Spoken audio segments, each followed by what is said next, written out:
Good morning, YouTube. Welcome back to Full Tilt Grading. Today we're working at the farm. So we were at the utility expo, had a great time. Well, while I was there, I had a bunch of material delivered. Some grit over here, as well as some millings and more grit over there. We'll get to that side in a minute, or actually later on today. Now, I didn't get much of this job on video yet. I was busy. Now, what we did here is we cleared out a bunch of dirt and made a big berm, and I piled it all there, spread it out with the backhoe. That there is mainly because I have nowhere to go with the dirt, and also this whole field is pitched this way, so I'm hoping that it'll help catch that water, divert it, kick it that way, and eventually I'm going to put a pipe in across that driveway when I get time, hopefully before winter.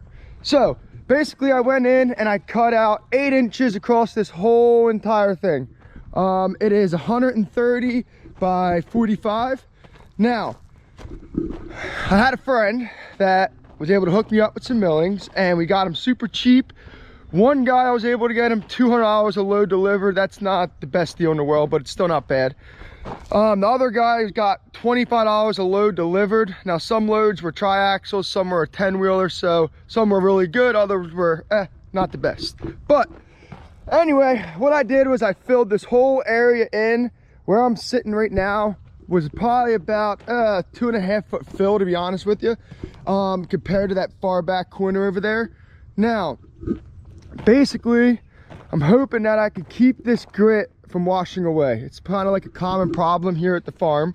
The grit helps the horses in the wintertime stay clean, makes it easier to muck, all that kind of stuff. But when it rains, it's like sand, it just moves, and if there's any type of pitch to it, it doesn't go well. So that is what we're trying to achieve, help level this thing up, which we did. It's only right now about 8 inches out of level throughout the whole thing, so that's not terrible.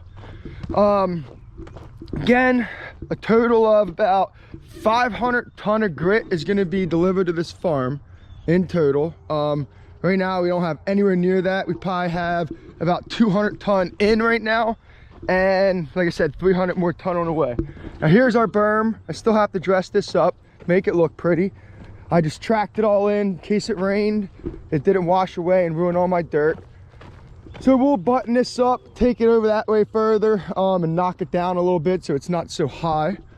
Then we'll seed and straw it. Now, let me warm up this T190. That's kind of what I'm going to be using for the most part, but I also use the 310 SE over there to knock down some of the bigger piles.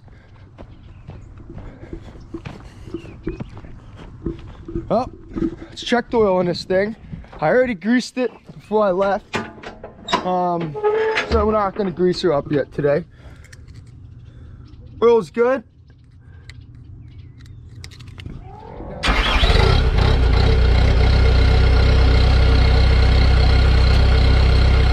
Now, one problem the T190 does have is this little thing here up top there. This system here is expensive, like the ignition system, and basically when it gets a little moist out, humid or whatever, and you hit a hard bump, something in there glitches out and it stops the machine dead. Sometimes it's not in the best situation, but I just hit it with my hand, it goes away.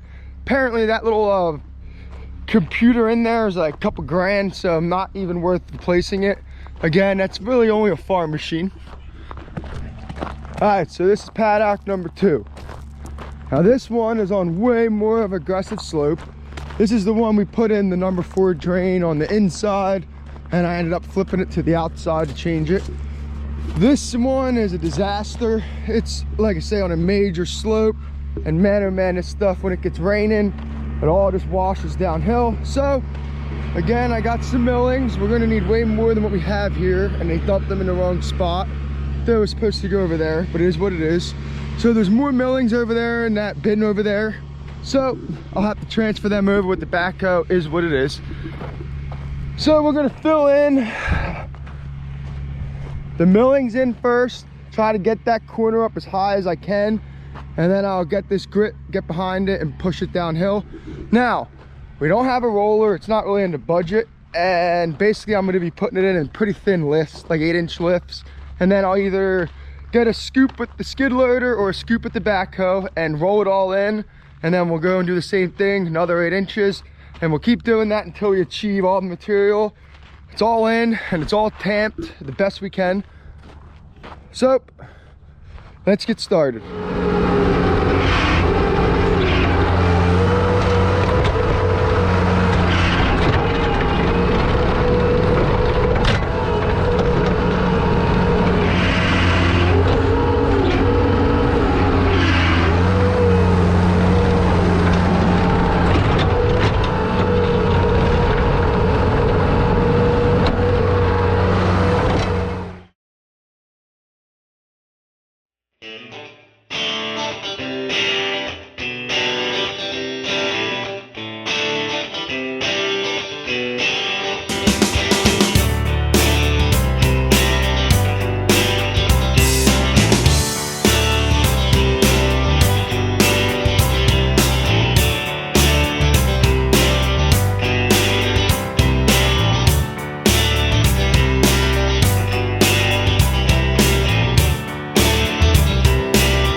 All right, we got this whole side all spread out now. Keep in mind, guys, when you dump a truck, make sure you dump it and set yourself up not to fail. Basically, I wasn't here when all these loads were dumped, and man, they're a little bit too far apart, and it takes a lot more time to try to get them back to where they need to be. Another thing is they dumped them too close to the edge, and like over here, I was having to push off the edge because I didn't have enough room here, and man, it was just a nightmare. But we got it. Also, the grit does not make it easy initially to spread because it's just so loomy, and until you get some down and you get it tracked in and you find a nice flat spot, it is tough. Also, keep in mind we still got to get on the backhoe with a load of more grit. We'll fill up that bucket and we'll roll all this in, and then I'll have to regrade it out. Now, I need to get at least one load here. I have a big hole here between the two loads there, and I didn't really try to fill it too crazy. I'm sure you guys saw in the video I dug a little bit deep there. Anyway, I'm just gonna dump one here, probably one there, and then one there at the end. So 3 loads on this side will probably do it. I'm trying to average a depth of about 6 inches of grit roughly.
fine for grading, it won't really bother me none. And then I gotta carry another bucket around, so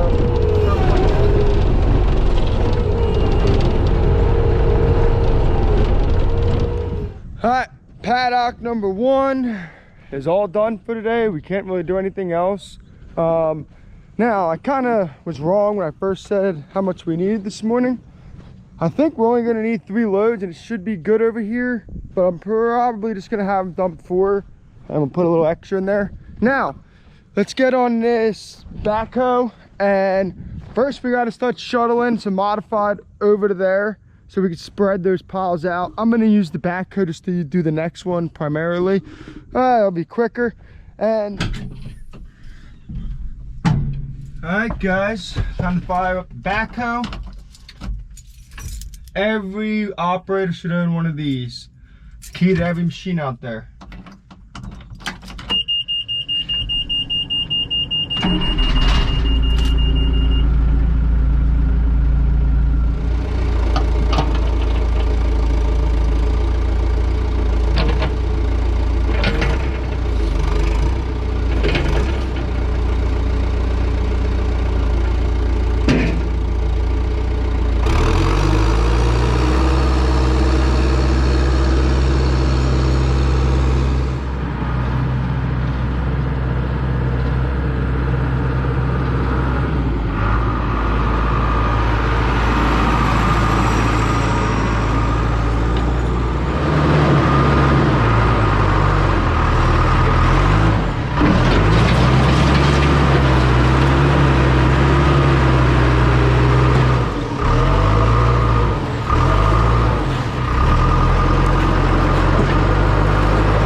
First things first, whether you have a power shift or not, make sure you're in a low gear, and make sure you're clicking into 4-wheel drive. Now, you can either back drag that pile a little bit if you have to, if it's tight, or you can just scoop into it low if you don't need to. So, another thing about this backhoe is when we're traveling, we have to be careful we don't make a mess on the road, because our arms don't have whatever you call it, I forget what it's called, but they don't move with the machine driving down the road. Again, she's an old one, but she works.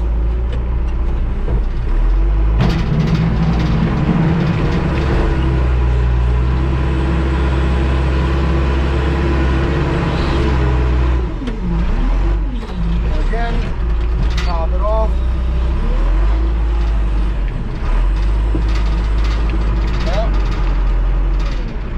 Make sure you're at 4-wheel drive. You don't want to be 4-wheel drive moving. Shift up if you need to, which I already did. If I was going up a hill or whatever, I'd wait till I was moving to shift, but in this case, we don't really need to.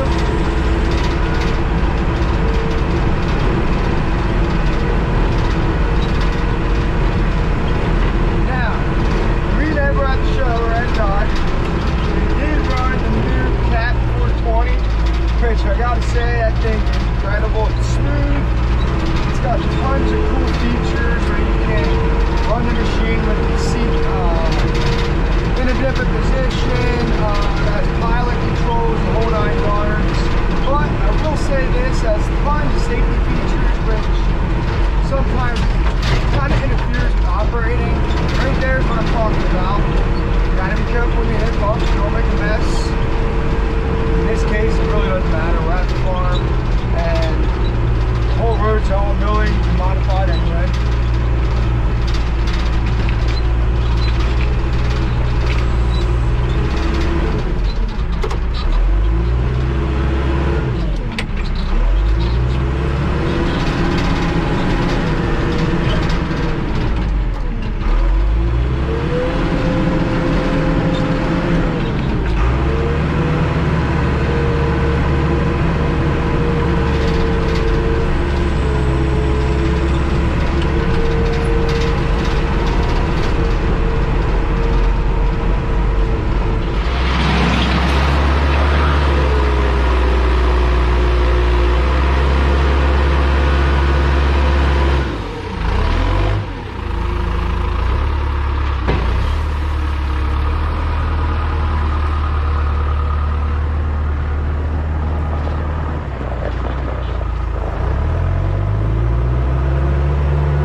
And number 2 paddock is all ready for trucks to come.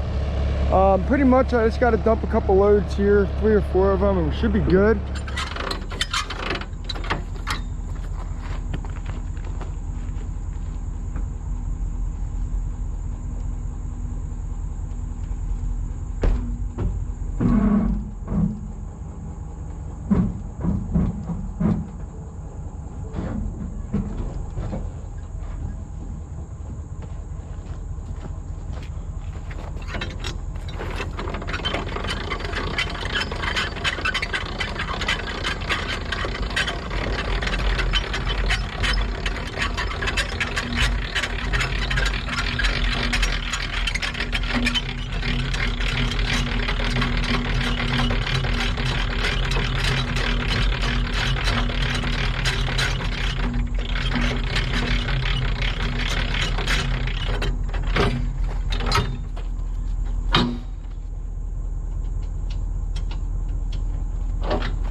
Well, normally we'd be taking the new trailer, the B-Wise trailer, but there's a recall on the tongue, so I don't have time to get that replaced. Apparently this thing, you can't trust it. I got it the other day, so we're not going to use that this week, which is very unhandy because this trailer's set up, has everything we need to do the work on it. Well, we're going back to this trailer. Now for hauling the machine, this trailer is way more convenient. It just works out better. It's a smoother ride. But this trailer here, man, has everything I could possibly ever need on it to do this cell tower work. Is what it is. We'll get it fixed when we get time. For now, we'll make do with this one.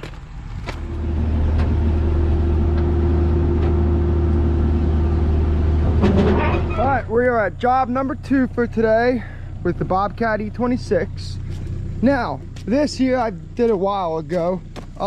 Basically, it's just a water line. I had to dig down, and the plumbers came in and installed this water. As well as a while ago, I put that doghouse in there too, leveled it all up. And today, we're just gonna backfill all this, compact it, make it look pretty so they can see and install it, get all back together. And we also have another area over there. We gotta do the same thing, just backfill it and grade it all out. So let's get to it, get loaded up, go home, relax, and get to work tomorrow.